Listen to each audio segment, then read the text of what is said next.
మీ business ఏదైనా మీ ఊర్లో promotion చేయాలంటే అది సుమన్ టీవీతోనే సాధ్యం. ఇప్పుడే సంప్రదించండి. ఈ తండేలా మూవీకి మీ ఊరికి అసలు మీకు సంబంధం ఏంటి? ఈ మూవీకి మా మత్స్యకారులకి నాకు ఉన్న సంబంధం అంటే ఈ 22 మందిని మీరు మాట్లాడే ప్రయత్నం కానీ వాళ్ళతో మీరు ఏమైనా మాట్లాడడం కానీ జరిగిందా? ఇక్కడ చాలా ఇబ్బందిగా ఉంది. ఒక్క మాసం పెడుతున్నారు, చంపేస్తారని భయం వేస్తుంది.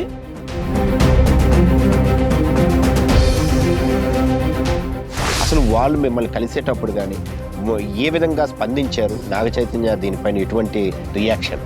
మనకి మీరు నాగ చైతన్య కలిసారా? ఆ 22 మందిలో మీ కుటుంబ సభ్యులు ఎవరైనా ఉన్నారా? సాధారణంగా నా కుటుంబ సభ్యులు జాబ్కి నేను ఇంటర్వ్యూకి వెళ్ళాను. ఇంటర్వ్యూకి వెళ్ళిన తర్వాత సెలెక్ట్ అయ్యాను. కానీ నా మీద పోలీసు వారు ఎంక్వైరీ చేసినప్పుడు ఎఫ్ఐఆర్ ఉందని చెప్పేసి ఆ జాబ్ నుంచి నన్ను డిస్క్వాలిఫై చేశారు సార్.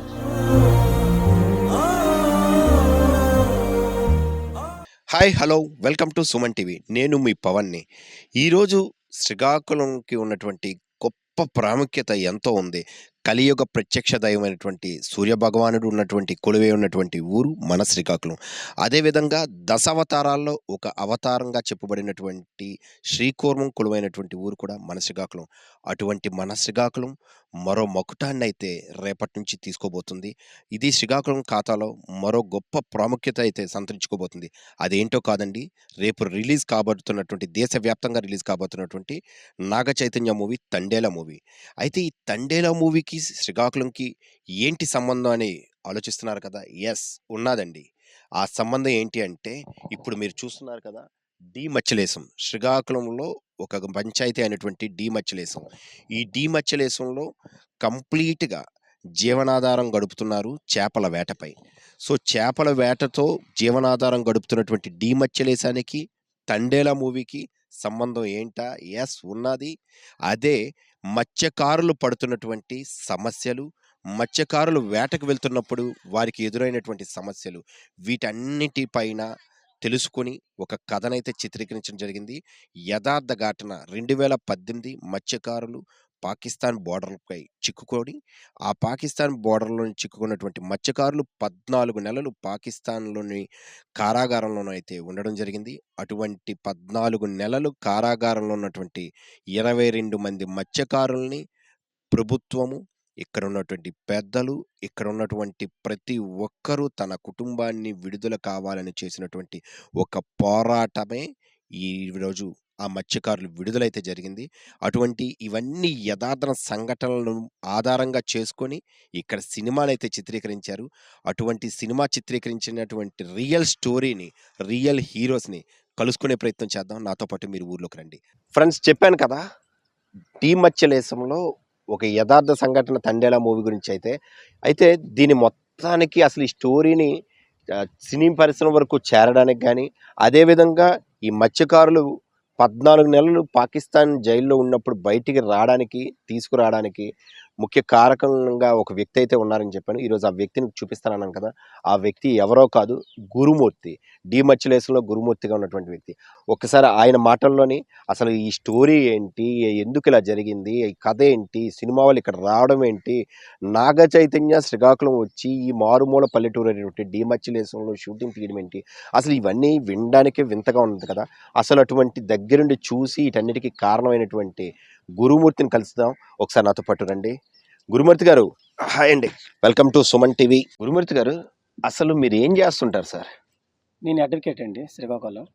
మీరు అడ్వకేట్? న్యాయవాది వృత్తిలో ఉన్నాను. ఓకే. ఏవైనా ప్రజా సమస్యలు ఉంటే దానిపైన అప్పుడప్పుడు దాని మీద రిప్రజెంటేషన్లు కూడా చేస్తూ ఉంటాను సార్, మత్స్యకారు దీని మీద. సో మత్స్యకారుల మీద ఎటువంటి సమస్యలు ఉన్నా సరే మీరు రిప్రజెంటేషన్ ఇస్తుంటారు? మత్స్యకారుల మీద ఎటువంటి సమస్యలు ఉన్నా, రాష్ట్రంలో శ్రీకాకుళం జిల్లా అంటే రాష్ట్రంలో ఎక్కడున్నా మత్స్యకార సమస్యల మీద రిప్రజెంట్ ఇస్తూ నా వృత్తిని అసలు మత్స్యకారుల మీద ఏంటి సార్ మీకు అంత ప్రేమ? అంటే మత్స్యకారులు అంటే రాష్ట్రంలో ఆర్థికంగా వెనుకబడిన కులం సార్ మాది. ఓకే, అంటే మీరు కూడా మత్స్యకారులు? మేము కూడా మత్స్యకారులు. ఓ అవునా? అవును సార్. Okay okay.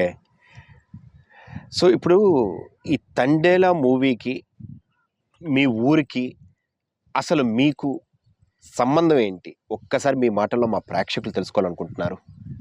ఈ ఫిబ్రవరి 7వ తారీఖున ఈ తండేలి మూవీ ఓకే. రిలీజ్ అవుతుంది సార్. ఈ మూవీకి మా మత్స్యకారులకి నాకు ఉన్న సంబంధం ఒక వింత విశేషంలో ఉంటుంది. ఓకే. ఏంటంటే మా మత్స్యకారులు ఇతర రాష్ట్రాలు బతుకు తెరువు కోసం వలసలు వెళ్తుంటారు. ఓకే. సముద్రంలో వేట చేస్తుంటారు. సముద్రంలో వేట చేసినప్పుడు నెలకొకసారి సముద్రం చేపలు పట్టుకొని సముద్రంకి వచ్చి ఎవరైతే బోటు ఓనర్స్ ఉంటారో వాళ్ళకి ఇచ్చేసి మళ్ళీ అదే విధంగా వేటకెళ్తారు. మళ్ళీ నెలకొకసారి వస్తుంటారు. అలాగే 9 నెలలు సముద్రంలో ఇతర రాష్ట్రాల్లో కొనసాగిస్తారు జీవన ప్రయాణం. ఓకే. ఈ కోణంలో ఒకరోజు నైటు 2018 నాకు బాగా గుర్తు సార్, నవంబర్ 28వ తారీఖున 22 మంది మత్స్యకారులు శ్రీకాకుళం జిల్లా, విజయనగరం జిల్లా, తూర్పుగోదావరి జిల్లా నుంచి 22 మంది మత్స్యకారులు దొరికిపోయారని ఇంటిమేషన్ వచ్చింది. యాక్చువల్లీ 28 దొరికిపోయింది ఇంటిమేషన్, అయితే 29 వచ్చింది, కన్ఫర్మేషన్ లేదు. ఈ పాకిస్తాన్లోకి దొరికిపోయారనే విషయం అనేది బయటపడ్డది. పాకిస్తాన్ దొరికిన విషయం బయటపెడితే మనకి ఎలా తెలుస్తుంది, ఎంత నమ్మచక్యం, అసలు అక్కడ దొరికిపోతే మనకి ఇంటిమేషన్ అలాగ వచ్చిందని చెప్పేసి నేను యాక్చువల్లీ శ్రీకాకుళంలో ఉంటాను సార్, అక్కడ నా ఆఫీసు. ఆ విషయం తెలుసుకున్నాను. నేను వెంటనే మా ఊరు డిమచ్లస్ వచ్చాను. వచ్చి ఎవరైతే ఇక్కడున్న స్థానిక మత్స్యకారులు పాకిస్తాన్లో దొరికిపోయారో వాళ్ళ కుటుంబ సభ్యుల దగ్గరికి నేను వెళ్ళడం జరిగింది. ఓకే. ఏంటమ్మా ఇలాగా ఇంటిమేషన్ తెలుస్తుంది, నేను కూడా చాలామంది మీడియా మిత్రులకు నేను ఫోన్ చేస్తే నేషనల్ టీవీలో స్క్రోలింగ్ కరాచీ జైల్లో 22 మంది ఉన్నారని చెప్పేసి నేషనల్ టీవీ స్క్రోలింగ్ వస్తుందని చెప్పి విన్నానమ్మా. అది ఎంతవరకు వస్తుంది ఏంటంటే మరి ఫోన్ కాంటాక్ట్ లేదు కదా మనకి ఎవరి నుంచి.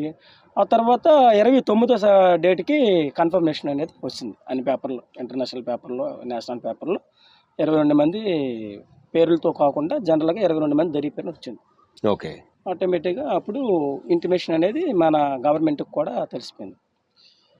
అయితే అప్పుడు అదేవిధంగా అంతగా పెద్దగా పట్టించుకోలేదు, ఓ దొరికిపోయారా జైల్లో ఉన్నారు కదా ఎందుకంటే నేనేమనుకుంటే జైల్లో దొరికిపోయిన తర్వాత ఆటోమేటిక్గా బెయిల్ గీళ్ళు ఉంటాయి కదా, దొరికిపోయారు కదా చూద్దామని చెప్పి నేను జనరల్గా అలాగనుకున్నాను. ఆ తర్వాత అలాగే నేను ఎంక్వైరీ చేశాను, ఇలాగ అదర్ కంట్రీలో ఇలాగ పాకిస్తాను వాళ్ళకి అసలు మనకి అసలు పడదు, ఇండియా వాళ్ళంటే వాళ్ళు చంపేసిన పరిస్థితిలో ఉంటారు, అలాంటి వాళ్ళకి 22 మంది దొరికిపోతే ఎలాగ అసలు వీళ్ళు వచ్చే పరిస్థితి ఉంటుందా అని చెప్పి నేను గమనించాను సార్. ఓకే. గమనించిన తర్వాత ఆ తర్వాత ఈ 22 మంది కుటుంబ బాధితులు అందరూ మనకి దగ్గర రావండి. ముఖ్యంగా ఇక్కడ ఉన్న స్థానికులు ఎవరైతే ఉన్నారో వాళ్ళు మొదటిసారిగా మనకి ఇచ్చారు.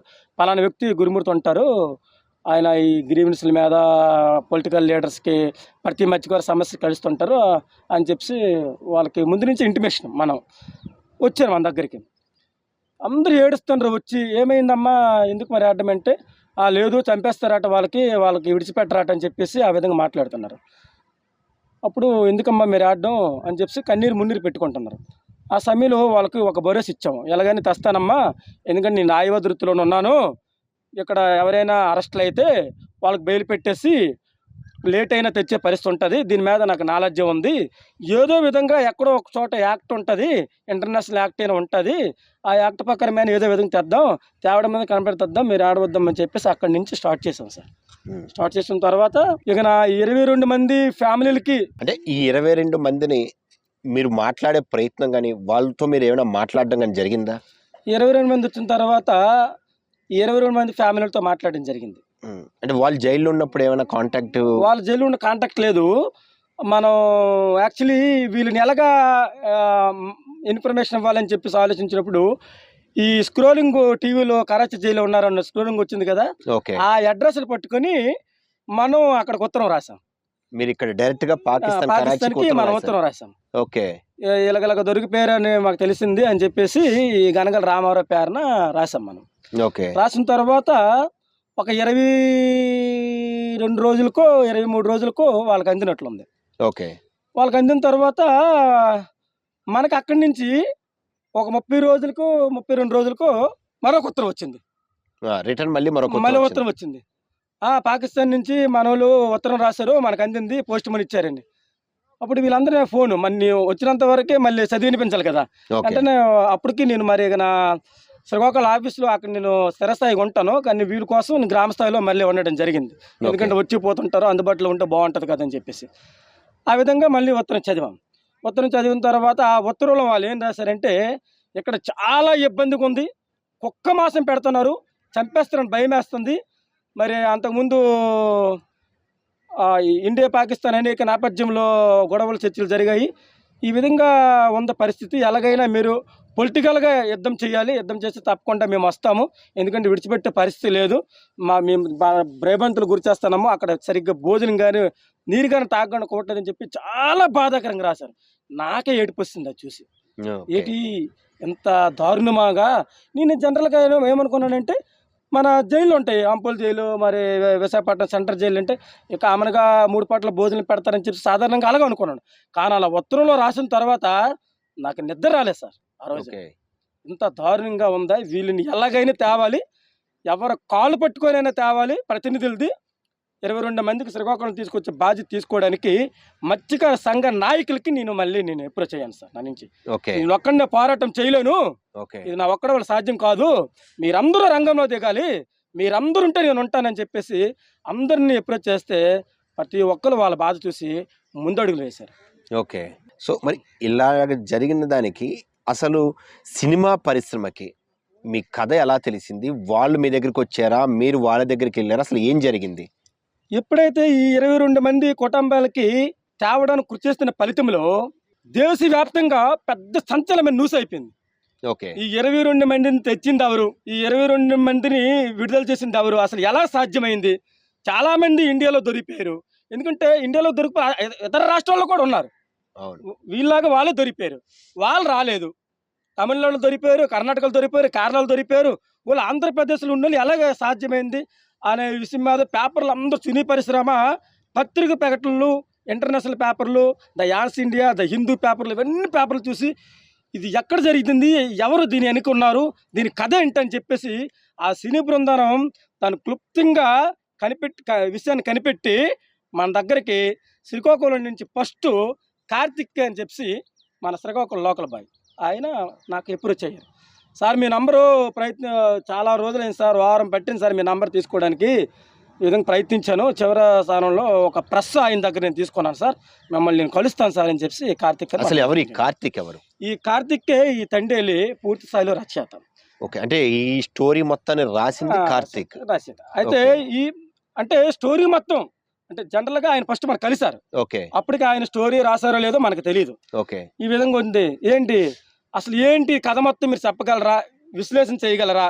దాన్ని నేను సినిమా స్టోరీలో తీస్తాను, మీరు కథలు విశ్లేషణ చేసి ఇది ఉంది మీరు చెప్పగలరు. నేను మీకు మీడియాలో కూడా యూట్యూబ్లో కొడితే మీడియాలో మీరు కనిపిస్తున్నారు, అది చూసి నేను అప్రోచ్ అయ్యి మీ దగ్గరకు వచ్చాను సార్. అంటే ఈ జరిగిన సంఘటన ఏదైతే ఉందో, శ్రీకాకుళం నుంచి కలెక్టర్ ఆఫీస్కి వేల సార్లు వెళ్ళాము, విశాఖపట్నం ప్రజాప్రతినిధికి వెళ్ళడానికి 100 సార్లు వెళ్ళాము, అలాగే ఈ 14 నెలల్లో ఢిల్లీ 2-3 సార్లు వెళ్ళాము. ఢిల్లీ వెళ్ళి అక్కడ అంబాసీకి కలిసాము.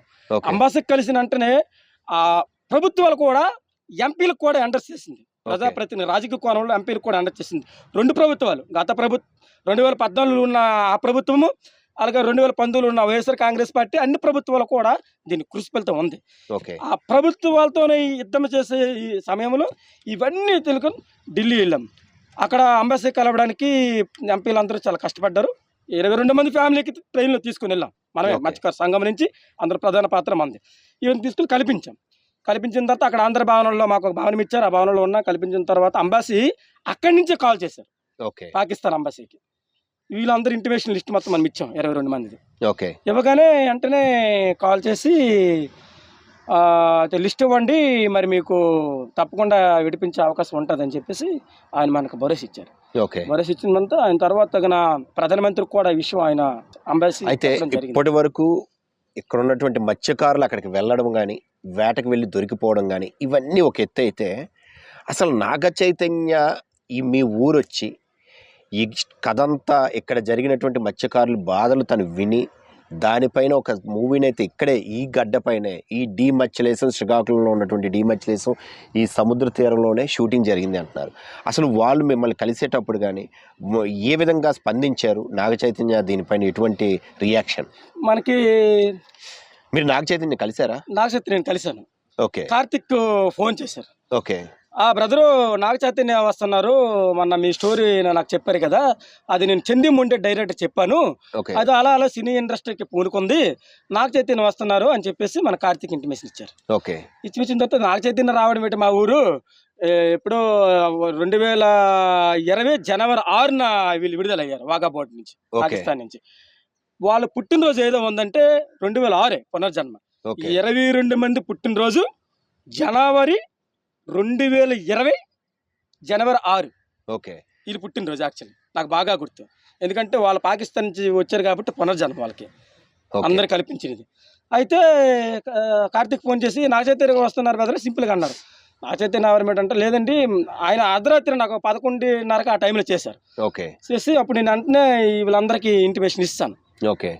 బాధితులకు అందరికి ఇంటిమేషన్ ఇచ్చి ఆ తర్వాత నాగ చైతన్య గారు మా గ్రామం వచ్చేసిన జరిగింది. ఓకే. మాతో పాటు భోంచేస్తూ భోజనకు ముందు మా గ్రామంలో సందర్శించి ఆ సినీ పరిశ్రమ మొత్తం మా కష్ట నష్టాలని, ఏ విధంగా మీ పరిస్థితులు ఉంటాయి, అసలు మీరు ఎందుకు దొరికిపోతున్నారు, ఈ 22 మంది దొరికిపోవడం గల కారణాలు ఏంటి, అసలు ఎందుకు ఈ పరిస్థితులు మీకు వచ్చాయి అనే విషయం పైన ఆయన క్లుప్తంగా అడిగితే, నేను మరి దొరికిపోయిన పాకిస్తాన్లో ఏం జరిగిందో వాళ్ళు, ఎందుకంటే ఇక్కడ ఏం జరిగిందో నేను చెప్పగలను, పాకిస్తాన్లో ఏం జరిగిందో మనం చెప్పలేము. ఆయన పాకిస్తాన్లో జరిగిన విషయం ఆయన చెప్పారు. లోకలకు ఏ విధంగా మనం యుద్ధాలు ధర్నాలు ర్యాలీలు చేసుకుని వీళ్ళు తీసుకొచ్చి 14 నెలలకు సమటూర్చి వాళ్ళ కన్నీరు మున్నీరికి మేము బాధపడి వాళ్ళని ఈ ఇండియా తీసుకొచ్చామంటే అది చాలామంది గర్వంగా అసలు ఫీల్ అయ్యారు. ఎందుకంటే అది ఆసామేసం కోసం చాలా కష్టం. ఈరోజు అంత సంఘటన జరిగింది కాబట్టే ప్రపంచంలో ఎన్నో సంఘటనలు జరిగినా సరే మీ మత్స్యకారులని పడిన కష్టాలను మాత్రమే తెలుసుకొని వాళ్ళ కోసం ఏదైనా చేద్దామని చెప్పి ఈరోజు రేపు విడుదల కావాలన్న తండేలా మూవీ, అటువంటి తండేలా మూవీలో రియల్ హీరోగా ఇప్పుడు మీ ఊరు గ్రామస్తులు అయితే నిలబడ్డారు. అదేవిధంగాను సినిమాలో నటించినటువంటి నాగ చైతన్య గారు అయితే ఇప్పుడు ఖచ్చితంగా ఈ పాత్రని 100% ఆయన ఇన్వాల్వ్ అయి పోషించి చేయగలుగుతున్నారు. ఎందుకంటే మీ ఊరు వచ్చి ఒక సినిమాకి ముందుగా తెలుసుకోవడం అయితే జరిగింది, కథ ఏంటి, పడిన కష్టాలు ఏంటి, అవి తెలుసుకుంటేనే వాళ్ళు పూర్తిగా అందులో ఇన్వాల్వ్ అవుతారు. ఆ విధంగా చిత్రీకరించినటువంటి రేపు తండేల మూవీకి తెర వెనక ఇంత అలా నడిపించడానికి అసలు మీకు ఎందుకు, వీళ్ళని ఎలాగైనా విడిపించాలి ఆ కసి ఎందుకు మీకు? ఆ 22 మందిలో మీ కుటుంబ సభ్యులు ఎవరైనా ఉన్నారా? సాధారణంగా నా కుటుంబ సభ్యులు ఎవరు లేరు సార్. మా మత్స్యకారు కులంలో అందరూ నా కుటుంబ సభ్యుల్లాగే నేను ఎప్పుడు ఫీల్ అవుతుంటాను. ఎందుకంటే మా కులంలో చదువుకున్న వాళ్ళు తక్కువ. నేను న్యాయవాద వృత్తి చేశాను, కొంచెం బాగా చదువుకున్నాను, education MA LLB MS social work MSW చేశాను. యాక్చువల్లీ అంటే సొసైటీకి ఏ విధంగా పనిచేయాలని నా సబ్జెక్ట్. అంబేద్కర్ యూనివర్సిటీలో నేను MSW చేశాను. ప్రతి దాని మీద నేను జనరల్గా వీటికంటే ముందు గుజరాత్లో చాలా మంది చనిపోతే డెడ్ బాడీ 3 రోజులకు ఒకసారి వస్తుంది కదా, ఆ డెడ్ బాడీ చూపించడానికి ఇక్కడ గ్రామస్తు కుటుంబ సభ్యులకి అలా 2 చనిపోతే 2 కుటుంబాలకి నేను ట్రైన్ మీద అలా తీసుకెళ్ళి ఆ గుజరాత్లో వాళ్ళ డెడ్ బాడీ చూపించాను. అలాగే మొన్న 2024లో కర్ణాటకలో ఆయన చనిపోయాడు. కర్ణాటకలో ఆయన చనిపోతే మా ఊరు ఆవిడ కూడా మళ్ళీ నేను అక్కడ కర్ణాటకలోనూ ఆ చనిపోయిన వ్యక్తికి ఆ శవంకి చూపించడానికి గత పండగకి నేను లేను, ఆ చూపించడానికి అలా తీసుకొని వెళ్ళాను. ఈ విధంగా ప్రతి సంఘటన మీద ఏదైనా మత్స్యకారుల మీద సంఘటన జరిగితే ఒక ఎమోషనల్ ఫీల్ అయిపోతున్నది. నాకు చిన్నప్పటి నుంచి అది అలవాటు అయిపోయిందేమో. చూశారు కదా, నేను ఎందుకు గురుమూర్తిని రియల్ హీరో అన్నానంటే స్టార్టింగ్లో మీకు చెప్పాను, ఒక రియల్ హీరోని పరిచయం చేయబోతున్నాను. హ్యాట్స్ ఆఫ్ టు గురుమూర్తి గారు.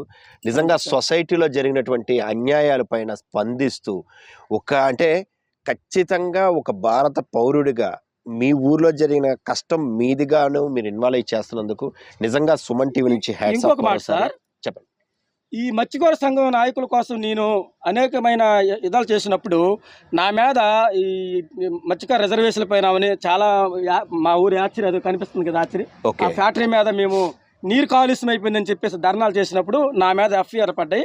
ఇప్పటికీ నా మీద ఇంచుమించుగా 1-2 కేసులు ఉన్నాయి.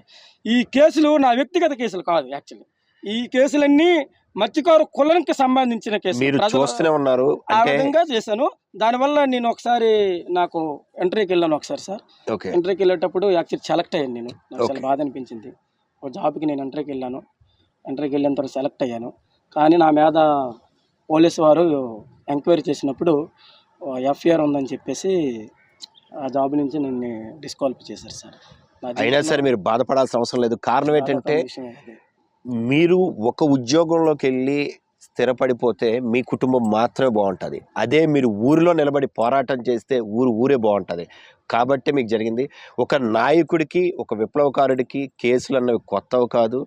అందులోంచి చిగురించినటువంటి ఆలోచనలు మీలాంటి వాళ్ళు వస్తారు. అసలు మీలాంటి వాళ్ళు ఈ ఊరికి చాలా చాలా అవసరం అండి. ఏదైతే శ్రీకాకుళం జిల్లా భీమత్యసం గ్రామానికి ఆధారంగా తీసుకొని వస్తున్న తండేలి మూవీ, నాగ చైతన్య హీరో, సాయి పల్లవి హీరోని, చందీ ముండేటి డైరెక్టర్లో నడుస్తున్న ఈ కథ చిత్రాన్ని దేశవ్యాప్తంగా అందరూ చూడాలని, ముఖ్యంగా శ్రీకాకుళం జిల్లాకు చెందిన మత్స్యకారులు ప్రతి ఒక్కరూ ఈ సినిమా చూస్తారని, అదేవిధంగా ఈ తండేలి సినిమా గ్రాండ్ సక్సెస్ అవుతుందని మేమందరూ ఆశిస్తున్నాం. సినీ పరిశ్రమకి మా మత్స్యకారు సంఘం నుంచి నా నుండి ప్రత్యేకంగా అభినందన తెలియజేస్తాను. ఎందుకంటే మా కష్టాలను, మా బాధలను, మా అలల కథలను, మా కరటాల బాధలను అనేక విధాలుగా సినిమాలో చిత్రీకరించి దేశవ్యాప్తంగా మా స్థితిగతులు అనేవి ఈ సినిమాలో దేశవ్యాప్తంగా అందరూ చూస్తారు. చూసిన తర్వాత సినిమా బాగుందని ఎంత ఫీల్ అవుతారో మా కష్టాలను చూసి కూడా మీరు అంతా బాధపడతారో అని నాకు అనిపిస్తుంది. ఎన్నో కష్టాలు, ఎన్నో నష్టాలను ఈదుతూ బ్రతుకు జీవనం సాగిస్తున్నటువంటి శ్రీకాకుళం ప్రజలు ఈరోజు ఆ కష్టాలను తెలుసుకొని నాగ చైతన్య స్వయంగా ఊరికి వచ్చి ఇక్కడ సినిమానైతే చిత్రీకరించడం చేశారు. రేపు తండేలా మూవీ ఈ శ్రీకాకుళానికి సంబంధించిన మూవీ కాబట్టి అది ఖచ్చితంగా సక్సెస్. ఎందుకంటే ఒక రియల్ స్టోరీ, నిజ జీవితం జరిగినటువంటి యథార్థ ఘటనలను రూపొందించినటువంటి చిత్రం కాబట్టి ఆ చిత్రం సక్సెస్ అవ్వాలని కోరుకుంటూ సెలవు తీసుకుందాం. Thank you.